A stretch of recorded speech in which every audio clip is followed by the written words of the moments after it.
Hi, my name's Phil. I like talking about politics, and in this video I like to discuss the problems that the Conservatives are facing in terms of the damage that both Boris Johnson and Reform UK could do for them as they look to rescue their electoral chances. But first, if you'd like to be notified of daily news and politics, please subscribe to the channel and click the bell notification icon. So for the purposes of this video, I'm going to assume that Boris Johnson does not end up on a ballot of leadership contenders which goes to party members. If he does, then the damage to the Conservatives would be arguably much greater than what I'm going to discuss. But Johnson being shunned by his MPs causes a problem nonetheless. If you've been keeping up, you can't have failed to notice certain groups constantly droning on about Boris Johnson being the pick of the members, the one with the mandate, the one the public voted for, blah-de-blah-de-blah, as if anyone gives a monkeys what a few party members think. Ignoring completely the fact that the party membership represents just 1% of the voters that the Conservatives likely need to win the election, and they're the 1% on whom you can most easily rely upon votes. If a party member's not going to vote for the party in the election, why are they even a member? But there is a distinct possibility that when the results of the nomination stage of the contest are read out on Monday, it will emerge that just one candidate meets the threshold of 100 MPs supporting them, probably Rishi Sunak, and then they're the Prime Minister. Even if it's a couple, it's probably not going to be Boris Johnson. And this will be what many Tory MPs want, maybe even most of them. But there's those on the right, both in the party and the media, who want Johnson to kick up a fuss. This will be a serious problem for the next leader, whomever it is. Being realistic, the Tories aren't winning the next election. They're knackered. They're gone. They've exposed themselves as entitled, selfish clowns, and there's no recovering that reputation now. Their best bet is to try and move back towards the centre, limit the damage.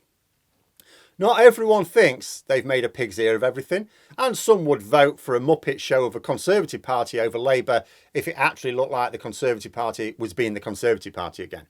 I think back to North Shropshire and that woman they interviewed who said, I'll vote Conservative when you get rid of Boris Johnson again. You know, those sort of people, they'll come back. But they won't win. The polls may narrow, in fact I expect them to, but Labour will maintain their lead now, surely. So think 6 months down the line here. The new Prime Minister might be calming things down a bit, but they're still behind Labour. They've now had to preside over the mother of all winter NHS crises, blackouts, and we're into recession. I don't even know where we'll be with the widespread industrial action. That'll be another problem for them. The country will be in a right old mess. We're talking worse than the late 70s, surely. That's the one everyone refers to for these massive shit shows. But no, it's got to be worse than that. Labour will have a decent lead at this point, even if it's not the 35-point lead that they have with some pollsters right now. But that's fine. Labour had a similar lead in 1995 and it narrowed right down over the next 2 years. But they still won a stonking majority in 1997. But you know what will happen here? Johnson's supporters in the party and the media will claim that their messiah would have turned it around by now, that he would be leading in the polls, in stark contrast to where he was in the polls when he fell and completely forgetting the very safe Tory seats he was losing in by-elections. Then the local elections will roll around. That is going to be a bloodbath for the Tories. This year's were tame by comparison because Labour already had loads of the seats up for grabs. There were very few for them to take, and yet they still took hundreds. Next year's includes a lot of council seats that Labour lost last time around, and they'll be in areas that they've been targeting for the general election. This deluded belief that Johnson's a miracle worker will have Tories across the land convinced that they would be recovering their poll lead now if they'd been reappointed. They will offer it up as proof that they made the wrong decision, not only in getting rid of Johnson in the first place, but failing to get him back.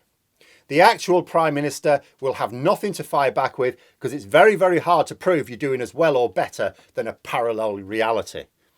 The Tories will be the furthest thing from united come next summer, I suspect. But then there's Reform UK.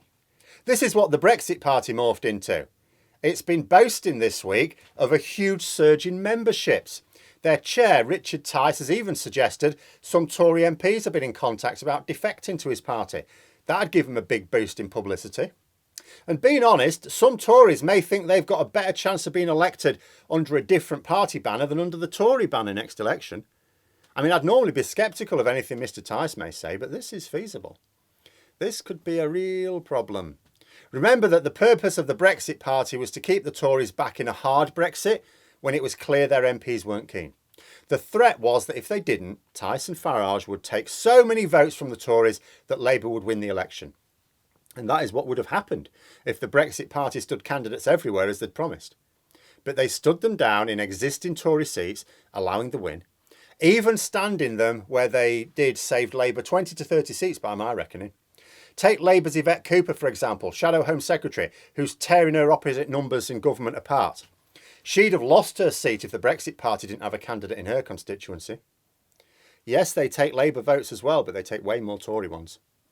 Well, consider the next election. In order to have any chance at all of severely limiting the damage, the Conservatives have to fight the centre ground again. That's where most voters are, and it's certainly where most swing voters are. They got away with it in 2019 because Labour had abandoned the centre as well. Not this time. To take Labour on, the Tories have to march on them. No use shouting crap slogans from a far-right position this time. Only, if the Conservatives move back towards the centre, they weaken their flank against Reform UK. I mean, I don't necessarily know that they'll emerge to be as strong a party as they were in their previous form in 2019. In fact, surely they won't. But they don't need to. They don't need to take that many votes to cause a major problem. You know, move to the centre and bleed votes to Reform UK. Or stay on their ground and positively hemorrhage votes to Labour, the SNP and the Lib Dems. If the aim of the game is limiting the damage at the next election, Reform UK remain an incredibly nasty thorn in their side. So picture the scene. The next leader is trying to get their party onto an electoral footing with the aim of damage limitation next summer. The Johnsonites are carping that their boy would be in the lead now. He wouldn't have made that mess over winter. He wouldn't have made that mess in the local elections. All in stark contrast to reality, of course. And there'll have been some by-elections since then. That's probably not going to go well. And Reform UK sweeping up voters that the Conservatives are moving away from as they try to fight Labour for the bulk of swing voters in the centre. The Conservatives are not used to having to fight on two fronts. They're not used to having their votes split anywhere but the centre. And they won't be sure what to do about it. This combination of Boris Johnson and Reform UK is going to cause nearly as much damage to them as Labour. They are knackered, aren't they? But there we are. Those are my thoughts. Let me know yours in the comments below. I hope you found the video interesting. If you did, please click the like button. And if you'd like to support the channel further, the join button for memberships. And until next time, I'll see you later.